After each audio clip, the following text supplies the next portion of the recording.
you know what, you can be the most talented actor, actress. It doesn't matter what it is really in life, but if you haven't got a bit of luck, it doesn't really matter. If you start introducing international themes, how can Hollywood compete? You guys, what you have and what we've lost is you guys still have a cinema going public. The Indian cinema is on the verge of being the biggest film industry in the world. It is on the verge of crushing Hollywood. But there was one thing that's missing. For all film-related interviews, reviews, and content, please like and subscribe to Pooja Talwar. You can also follow me on Twitter and on Instagram. Hi, Daniel. Lovely to meet you. So the first thing that you do with anybody who's in the UK is we discuss the weather. So you are having a cold summer while I'm having a humid summer here in Delhi. So thank you for asking about our weather, because I was just thinking how depressing it is. This is August, meant to be the height of summer, and of course the temperature is like autumn weather. It's ridiculous, and obviously I came back from India a week ago, where it was lovely and warm and sunny, and so yes, I'm very jealous of you right now, even with that crazy humidity of Delhi, even with. But I wouldn't wish the humidity upon anyone, but I do understand in the UK when it's 28 degrees, it's deemed a heat wave. And when it's 28 degrees here, it's pleasant. Very true, very true. True. So, Daniel, congratulations. After working with the likes of Roman Polanski and Danny Boyle and all, you're working with one of the best here in India, Paranjit, and making your official debut in Indian films. Yeah. What was the entire experience like? Yeah, oh, well, you're missing another Indian director, Shekhar Kapoor, that I worked with. Shekhar Kapoor, of course. You know, Shekhar Kapoor is now a non-resident Indian for us. Yeah. There, or is he here? I messaged, literally, Shekhar and I last year, we were messaging each other. And I was like, trying to pin him down is impossible. I mean, it's absolutely impossible to pin Shekhar Kapoor down. Absolutely. Where I'm here. No, I'm there. Oh, we're going to meet for a cup of coffee. Oh, yeah, but I'm over there. I'm just, oh, God. Yes, he's a very difficult man. He likes to move. He likes to move a lot. Yeah, so I've been very lucky. Like you said, I've worked with some of the biggest directors, and listen, I'm going to emphasize that word, actually, luck, because you know what, you can be the most talented actor, actress. It doesn't matter what it is really in life, but if you haven't got a bit of luck, it doesn't really matter. And I've been lucky to work with these incredible directors, and Paranjit, you know, he came along, and this was September 2022. Unbelievable. And he kind of said to me, do you want to go on this journey with me? Do you want to do this project? Now, unlike Shekhar Kapoor and unlike Polanski, obviously, or Danny Boyle, I didn't know Paranjit's work. Okay. So I had to educate myself pretty fast. But I saw this very talented filmmaker, and I was intrigued, and also because he said to me, look, you're not going to be coming to play. I'm hiring you for a reason, because you've got this CV, and you're not just an amateur British actor who's going to play the cliche English army officer hitting. Hum tumhare ko maar dega. That's the standard line. Hum tumhare ko maar dega. That's it. Yeah, exactly. So he was like, because I wasn't going to do the film, I'll be honest, because when I started to kind of find out what the idea was, and he said army officer, colonialist, I was like, no, I'm not, not because of the politics of it. I don't mind that. It was more about, it's just cliche stuff, and I don't want to do that. But he emphasized that Chiam Vikram's role and Thangalaan and I are one and the same. We're just mirror images. Yeah. And that hasn't really been seen before in Indian cinema. And also there's things I do in the movie, if you've seen the movie, where you've not really seen British characters do before, in terms of an interaction with another Indian. There's little subtle things I did, you know, like physical things. So yeah, it was a different it was pitched differently, and again, you know, I've gotten to work with another talented filmmaker, so I'm very lucky. I'm very lucky.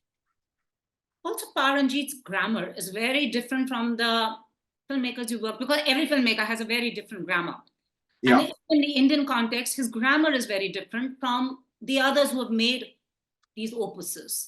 Yeah. So was it, and also Chan Vikram is also another, I mean, how do I define him as an artist? He's a chameleon, you know, because you've Yeah. seen him. So what was the whole energy like? And then also it's a magnum opus, much awaited. It's larger than life. So what was that like for you coming into this, and were you overwhelmed like whoosh? Yeah, actually, yeah, and you've Magnus Opus, yeah, you've phrased it really well, actually, because you had all these elements come together, right? Like you said, Paranjit, and then you've got Chiam Vikram, who has his own kind of, you know, brings his own story with him. Then I was coming into Tamil cinema, which has its own energy. Energy and vocabulary. Yeah, and I was the only British actor, and there's this madness going on around me, and it took a while for that to align in my mind, because all I heard at first was noise and commotion. And then you start, you know, your brain settles down, you start to see the kind of this controlled chaos. It's like there's the logic behind it and how everything operates. It's like I use the example of, you know, if you look at an ant colony, it looks like it's all kind of random, but it isn't. And that was like that for Tamil cinema. There was just 400-500 people running around all the time, and you know, you would have to get used to doing a scene, and might be noise in the background. But it took me a month to get used to, and then once I got used to it, that was it. But I think, you know, Paranjit's grammar is very distinct. And I could feel that as we were filming, how he likes to, you know, how he likes to convey his story. And as for Chiam Vikram, yes, he is a chameleon. He's still an artist. I mean, he's an artist, but there's nothing he leaves behind. Nothing. He literally gives everything. And that's why we got on so well, because I'm one of these people that has to push beyond my limit.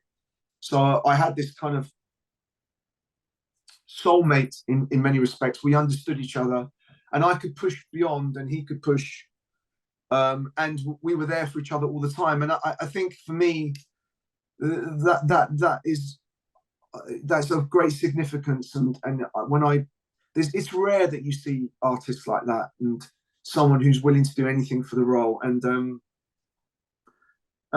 just bear in mind, there's lots of things that you have not seen and the public has not seen. And one day you might see, because there might be a director's cut, maybe. But there are scenes that, you know, well, I mean, but obviously films have to be edited, and they have to be edited down. But there's so much there that we did that was way above and beyond, you know, what I initially thought we were going to do. So it was an incredible journey for me. It was an incredible journey, and it was an incredibly difficult film to do. But I use this sparingly. You know, like when actors say, "Oh, it was so hard, it was so difficult." Yes, there was that element of this because of where we were filming everything else. But when I say difficult, I mean in relation to filmmaking. Because if I'm going to relate it to life, that's not difficult compared to someone who works in a hospital or works in, trying to Firefighters. Yeah, trying to make hardly any money, working 24 hours a day. So to that extent, what I mean is, it was difficult in the context of filmmaking, and but amazing experience. Awesome. You know, it's something very interesting about the way British actors have been shown, because if you see, some of the biggest hits in the Indian landscape have been these movies that go back to our colonial past, whether recently RRR was a global sensation. It's a worldwide hit. We had a Lagan. I mean, were you relieved for once that they chose an actor than just picking up people, who could just come in and do a role? Because one tends Yeah, to and that was foreigner my get caricatured. yeah, and that was my only because I love SS Rajamoli, and why people took to that film is because it was epic, and it was we've lost that ability now in the West to do those kind of films. So when Western audiences see that and the vibrant soundtrack and the color and the characters and the insane action sequences, people took to it because we've kind of and there was a kind of a nice story at the core of it. But going back to your point, the one thing that I didn't like was that again it was the portrayal of English British characters in that way, and there were some actors there that were clearly not British, that were pretending to be British. So I saw that film, interestingly enough, halfway through filming Thangalaan, and I really enjoyed it as a popcorn movie. I really enjoyed it, and I really enjoyed SS Rajamouli's work on it. But in terms of the British characters, I remember thinking, this is not going to be me. It's not going to be me. Look, we've done it. We've seen it. We've seen it a million times. We don't need it anymore in Indian cinema. If it's going to be portrayed, it has to be portrayed differently, or the actors you're hiring has to be different. Absolutely. And also, it's so heartening that you say that, because the West is accepting us telling our stories. But on the other hand, we try to get so international in our cinema, catering to an international audience, that sometimes I see that with a lot of Asian content that you lose your essence just thinking about that market. What do you think about the Indian films in the global context? Well, that is, you raised an interesting point. That's the only thing that's missing. If the Indian cinema going public are not stupid, and in fact, they're some of the most switched on cinema goers I've ever encountered. But they have noticed the type of character that Lord Clement is in comparison to what they've seen. And I'm getting a lot of that feedback, and especially on social media, like, this is different, this is different.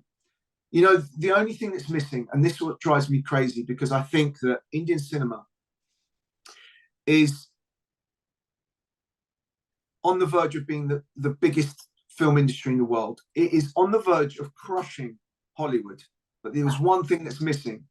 What's missing is that if you look at Indian cinema as a whole, it doesn't have international themes. It's all India-centric stories. It's about Indian history or Indian characters or Indian love stories. India, which is fantastic for for the Indian going public. But at large, it discounts maybe a lot of your international market. Yeah. So I think until Indian directors go, we're going to hire international actors to come in and not play just the colonialist, why not the love interest or anything, a million things. When that moment happens and Indian directors decide to do that, like Pa Ranjit has done with me, it's going to transform Indian cinema, because you guys, what you have and what we've lost is you guys still have a cinema going public.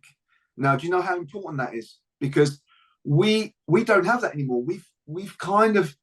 We have it sometimes if there's a big movie like Top Gun 2, but in general, all we do is streaming.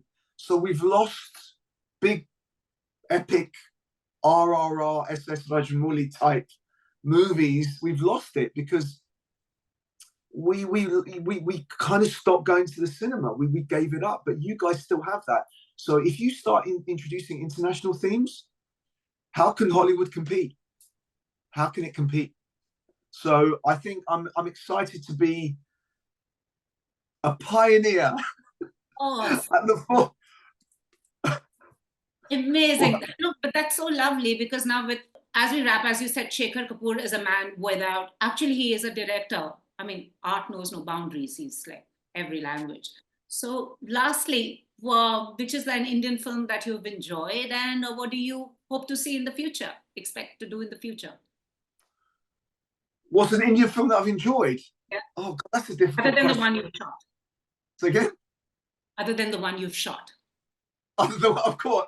Yeah, that would be like, I've got to say, just because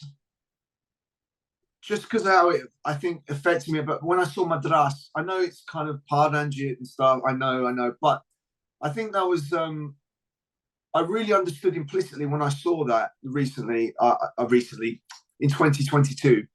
That was my kind of like, that was my, because I was uneducated.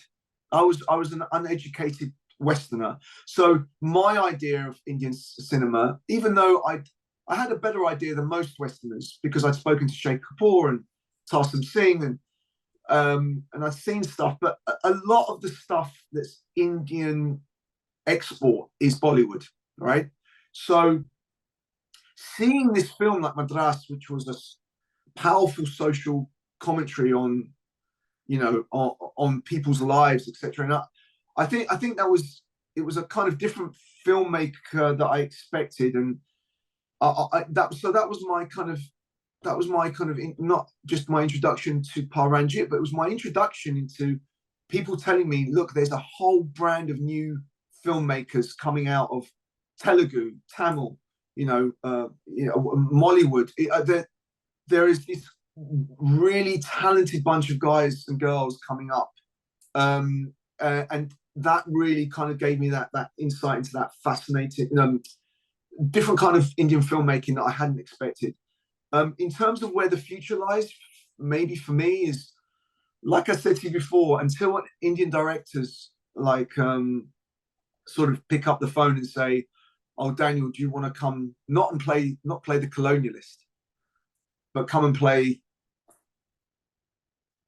whatever, the romantic lead or the, you know, whatever it is, the spy or anything that's not, you know, kind of in that cliche realm," then Indian cinema will be in that place. But I'm not sure if India, even though I'd love to work in India again, I'm not sure that Indian cinema makers are ready yet to make that leap yet. But we'll see, because you've got a very Western Indian film, like, you know, Karan Johar, and, you know, people like that who are kind of very Westernized. So I'm waiting for someone like that to kind of go. Awesome. Thank you so much. And you kept saying romantic lead. Any Indian actress you want to play the love interest opposite? No, that was just, yeah. No, that was just an example. But there are many talented female Indian actresses. But that was just an example. But yeah, very good, very good. I would love to see you in a film like that, though. But thank you so much. Thank you so much. Lovely chatting with you. Namaste. Thank you. Namaste. Thank you. If you've liked this interview, please like, share, and subscribe. Follow me on Twitter and Instagram.